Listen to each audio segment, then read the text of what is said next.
Hello, and welcome to our COP28 Focus series on Energy Connects with me, Julian Walker. I speak to leading experts around the world in the lead up to COP28 taking place in the UAE in Dubai at the end of the year.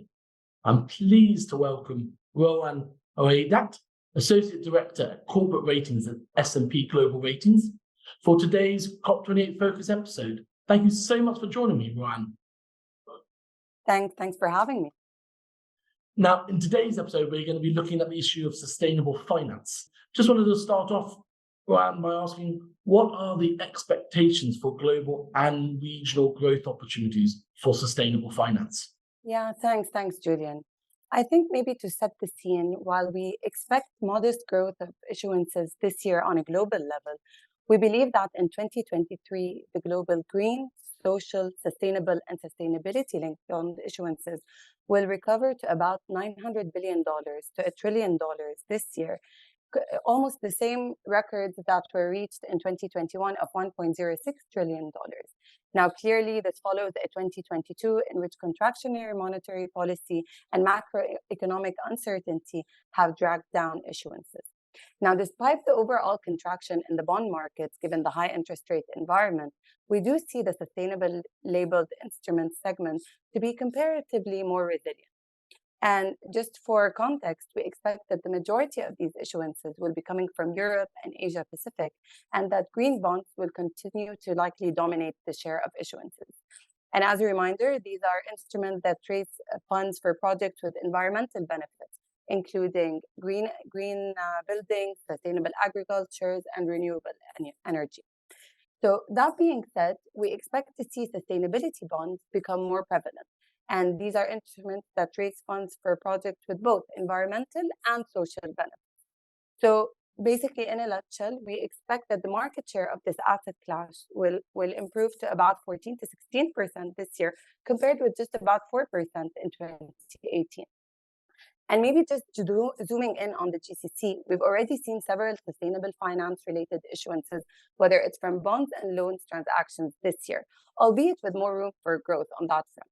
And more specifically, we see that the UAE and Saudi are leading the majority of these issuances, with the likes of TAQA and Masdar in the UAE and the PIF in Saudi Arabia, for example.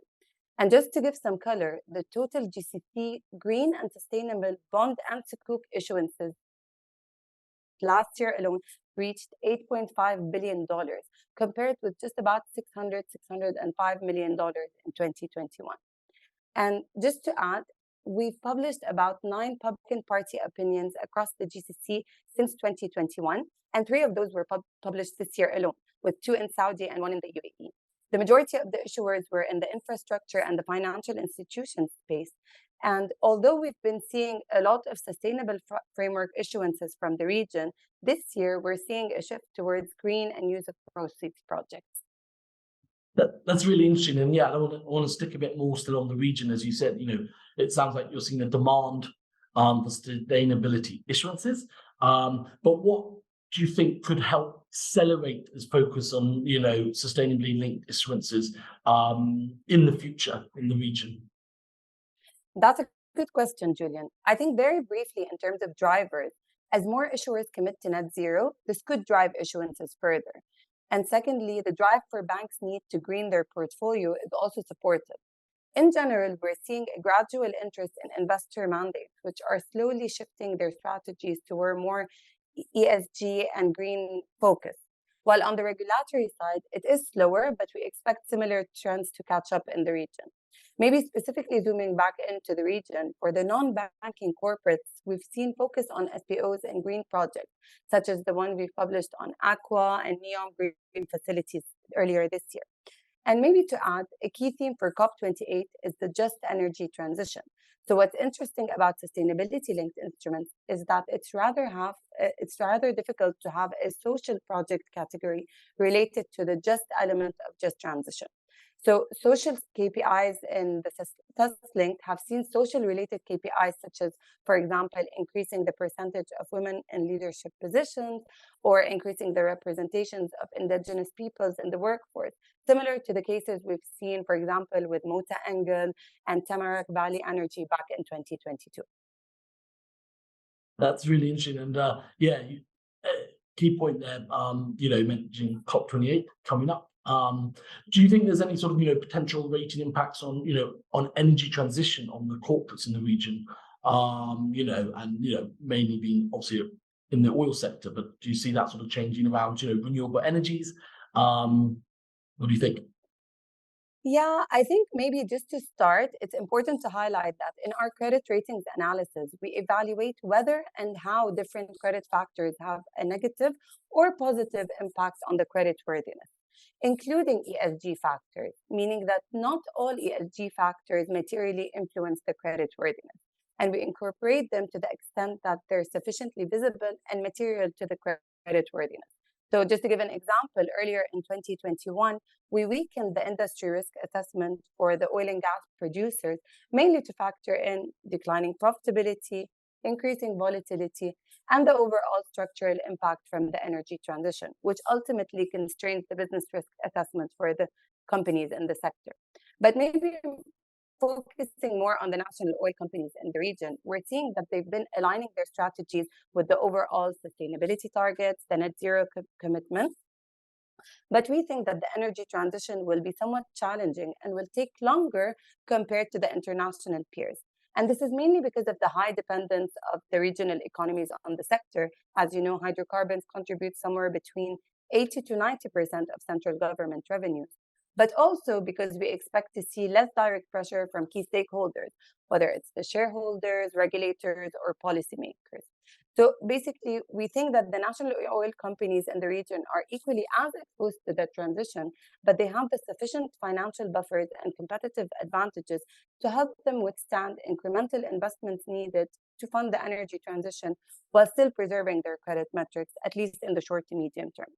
So, and to gauge the impact on the credit metrics, what we did is we devised a hypothetical and purposefully exaggerated stress case where we looked at low carbon investing trends for the international peers and what that meant to overall spending needs. And these included, for example, projects such as renewable energy, but also projects in carbon capture, utilization, and storage. We also looked at, for example, the low planned greenhouse gas reduction targets and the implied spending needs on the international peers, and extrapolated this on the regional peers.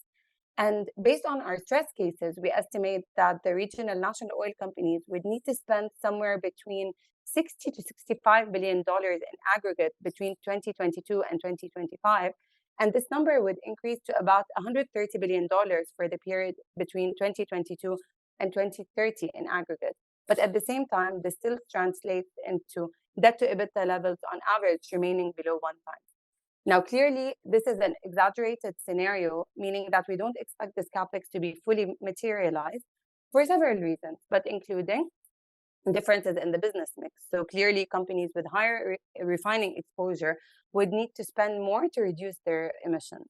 Secondly, regional national oil companies benefit from lower greenhouse gas intensity levels compared to the international peer group, meaning they would need to spend less to realize their targets. And lastly, the overall underlying environment, in our view, has shifted the focus from the question of energy transition to the question of energy security, at least in the short to medium term. Absolutely, I agree on that. And just before we go, just want to go back to COP28 and how you think that's going to sort of focus minds internationally, but regionally, maybe the operations and what they're doing. I mean, leading up to the meeting itself in the end of November into December. Yeah, I mean, I think it's important to note that there's an element for the private sector capital, basically, including the debt capital markets, is needed to fill the financing gap for funding the transition. Now, clearly, the net zero pledges by non-state actors, such as companies, banks, and local governments, are spurring sustainable finance issuance. Not to mention that banks who also have a net zero agenda want to green their portfolio. So basically, I think in brief, we think there are three main factors that could drive growth or drag it down. More specifically, one, it's the policy, regulation, and transparency initiatives. So these will influence investor demand and issuer appetite.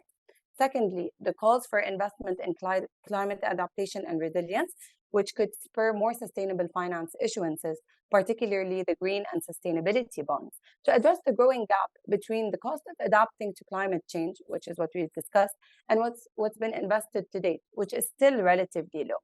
And lastly, the sustainability-linked bonds inflection point. So basically, if questions surrounding the credibility of these bonds are not addressed to the satisfaction of investors and other critics, this could hamper issuance in what has been a segment for growth in the asset class. And maybe just for context, in 2022, sustainability-linked bond issuance levels dropped significantly by about 25% compared to 21 levels. Interesting. I did not know that. Well, Rawan, I really appreciate you giving me your time today. Great to get your insights into what you see as the outlook for sustainable finance. And I think the focus on this topic is going to only grow in the lead up to COP28. For sure. Thank you very much. Thank you. Thanks for having me. A big thank you to our listeners who tuned in today. I hope you enjoyed this episode. You can check out more podcasts, videos, and comprehensive content on the energy industry on the Energy Connects website. We'll be back with more guests from across the industry in the next episode of the Energy Connects podcast.